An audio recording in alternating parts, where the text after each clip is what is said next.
বাবু হ্যাঁ মা। কি খাবি? রুটির সঙ্গে কি বানাবো? রেস্টুরেন্টে যে চিকেন বলটা খেয়েছিলাম সেইটা বানাও। পুজোয় রেস্টুরেন্টে গিয়ে খেয়েছিল চিকেনের মালাই কোফতা। আজকে সেটাই খাওয়ার বায়না ধরেছে, তো সেটা এখন বানিয়ে নিচ্ছি।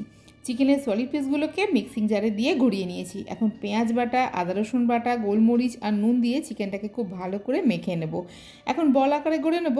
বলগুলো গড়তে আমি কিন্তু কোনো বাইন্ডিং ব্যবহার করিনি, চাইলে তোমরা এখানে পাউরুটির গুঁড়ো ব্যবহার করতে পারো। বলগুলোকে বেশ লাল লাল করে ভেজে নিচ্ছি। ভিডিওটা ভালো লাগলে অবশ্যই একটা লাইক করো, চ্যানেলটাকে সাবস্ক্রাইব করে পাশে থেকো। চিকেনটা ভাজা হয়ে গেছে, এখন গ্রেভি তৈরি করার পালা। এখন কড়াইতে দিয়েছি পরিমাণ মতো তেল, তাতে দিয়েছি বেশ কয়েকটা রসুনের কোয়া, একটা বড় সাইজের পেঁয়াজ কেটে দিয়েছি আর দিয়েছি কাজু। পেঁয়াজটা একটু কালার চেঞ্জ করলে সেটাকে তুলে নিয়েছি মিক্সিং জারে।